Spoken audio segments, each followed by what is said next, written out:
Hello everyone. Today we'll start with the lesson our changing Earth from class 7th Geography.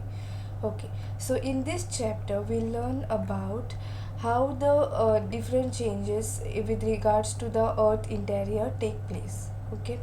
So the first, the lithosphere is broken into number of plates known as lithospheric plates. Okay, so lithosphere is the Earth lithosphere is broken into number of plates. Okay, and it is called as lithospheric plates. And here you will be surprised to know that these plates move around very slowly, just a millimeters each year. So these plates move very slowly, okay, just millimeters of each year. This is because of the movement of the molten magma inside the earth. So if you see this volcano, figure 3.2, it is they have given us the magma chamber over here. Okay, if you see, this is the magma chamber. Okay, and this is the lava which is coming outside. Now this is because of the movement of the molten magma inside the earth. The molten magma inside the earth moves in a circular manner as shown in the activity.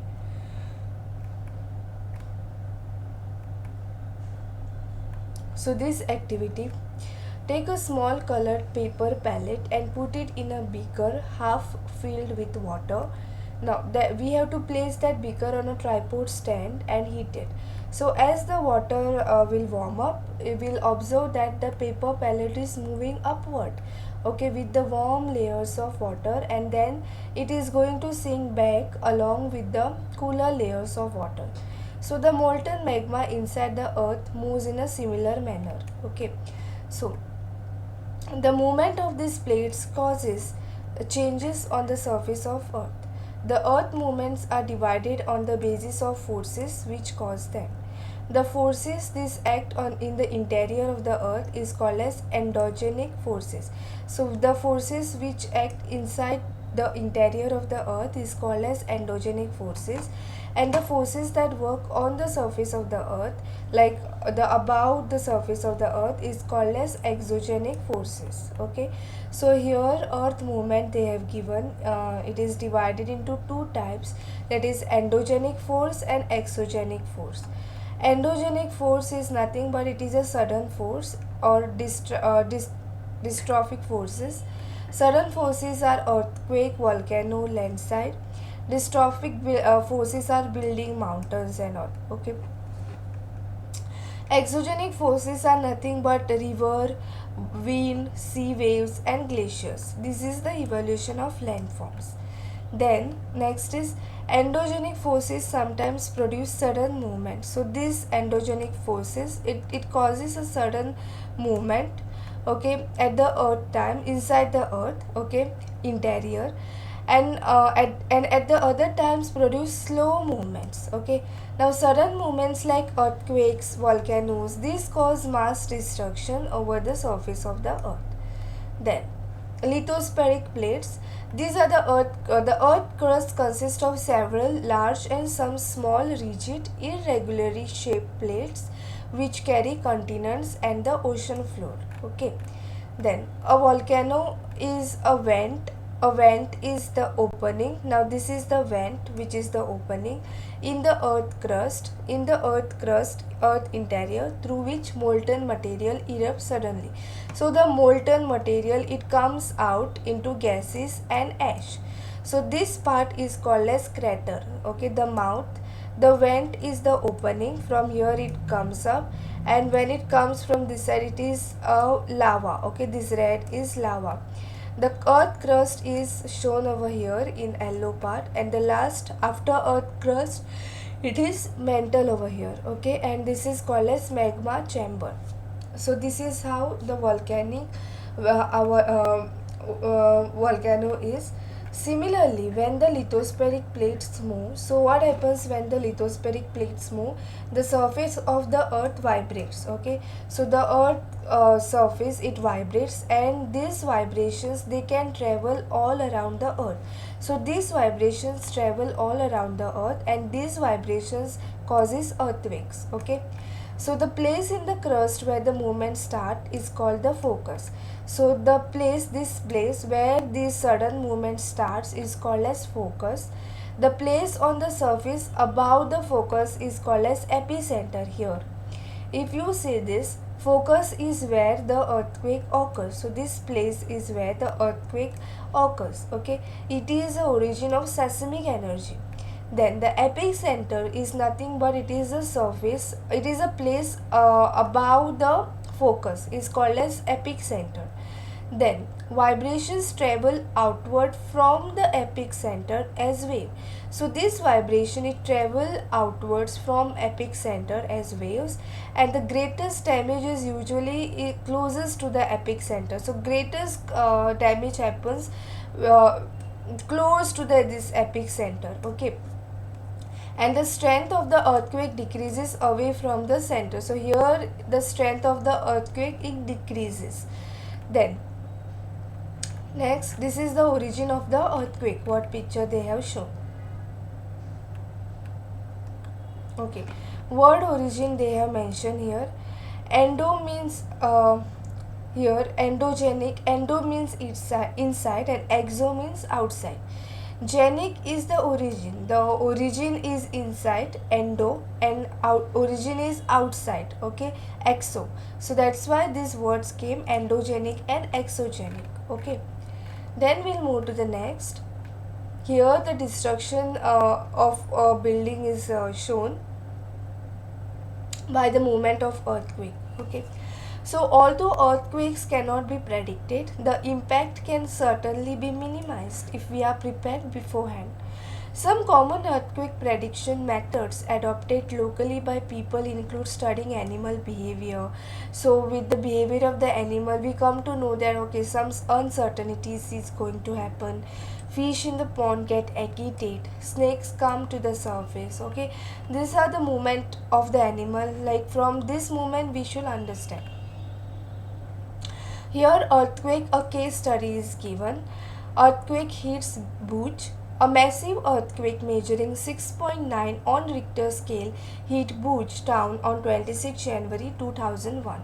Okay, so here school was affected. At least 971 students and 31 teachers are feared to have lost their lives following the collapse of school building. Then the next, Bhuj relief effort lighted. 3 days after the quake, concern rose about food, blankets, and medical supplies, which is not reached to anyone. Then destruction of Bhuj. Phone lines, water pipelines, and power station transmission lines were knocked out. Then fire in the city. Hundreds of fires started as charcoal cookers overturned.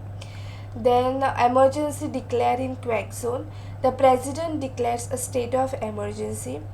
Then a Gujarat appeal for financial help. The chief minister of Gujarat has launched an appeal for the center to deal with the disaster.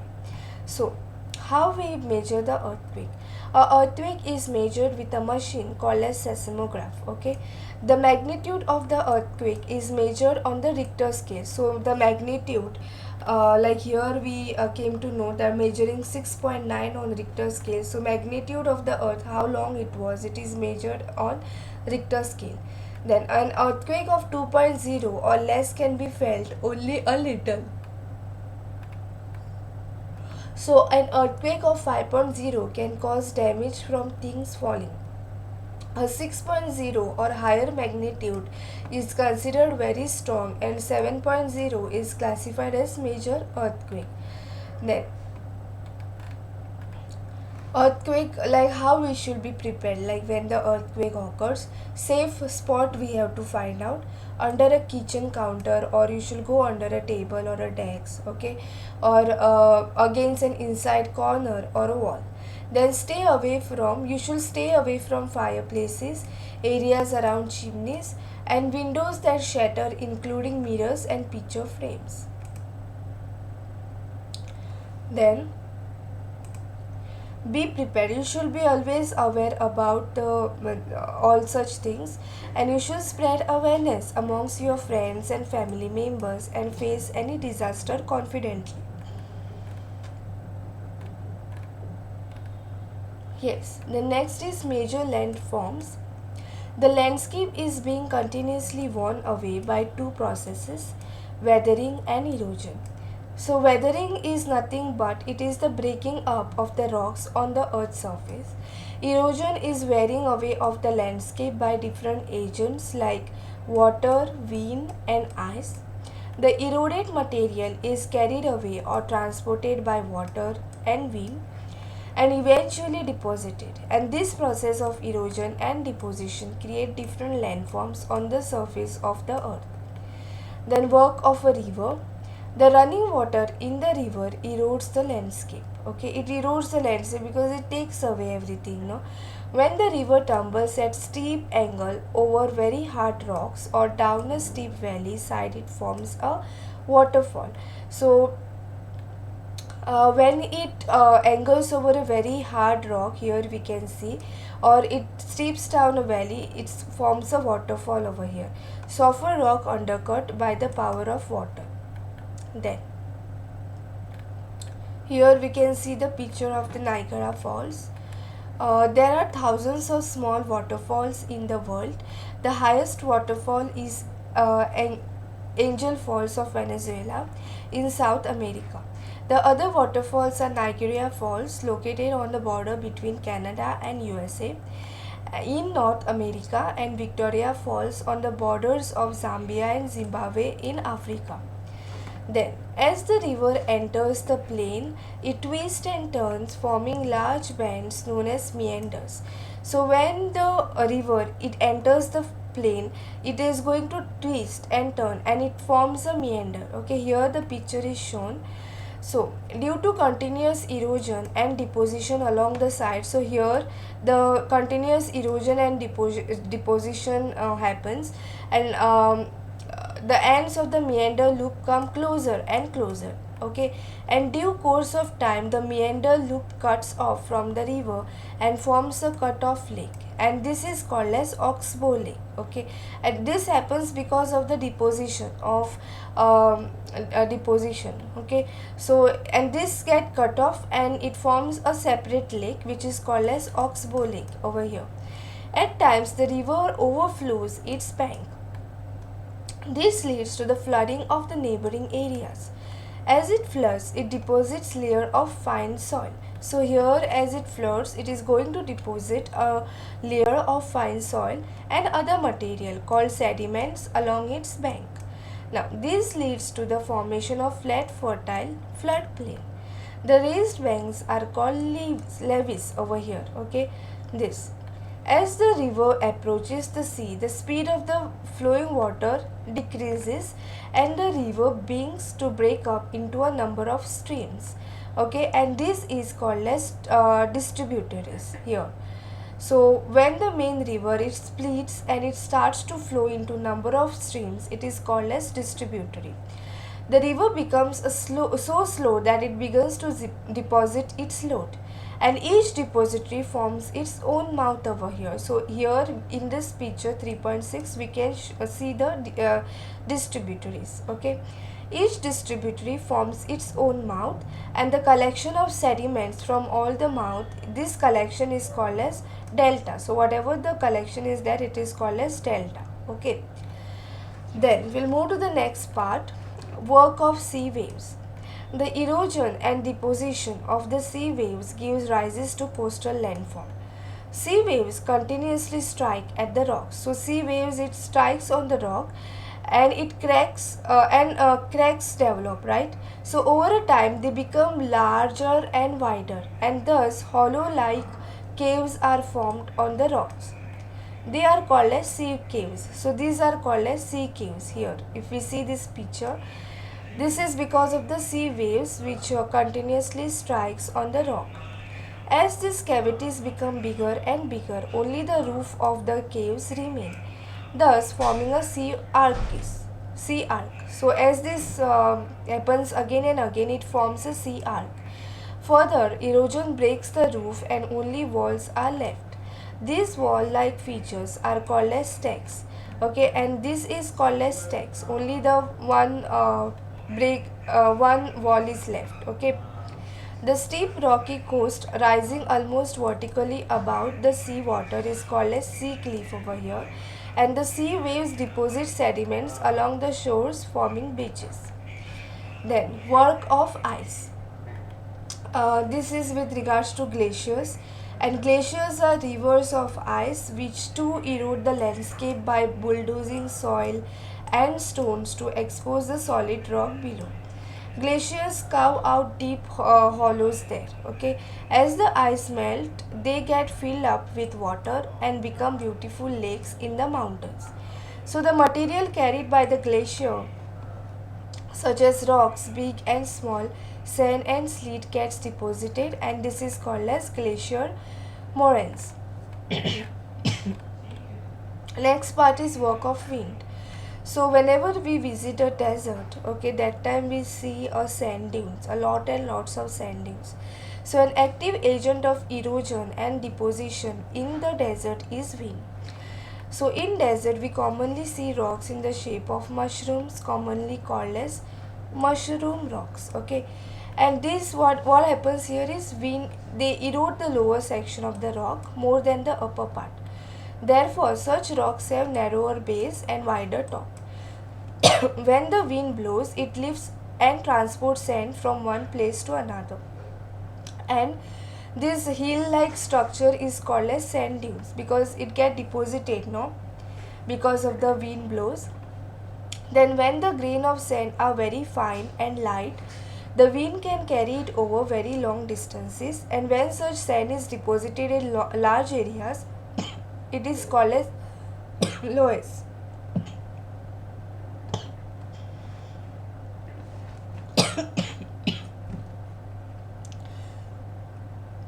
Then large deposit of loess is found in China here.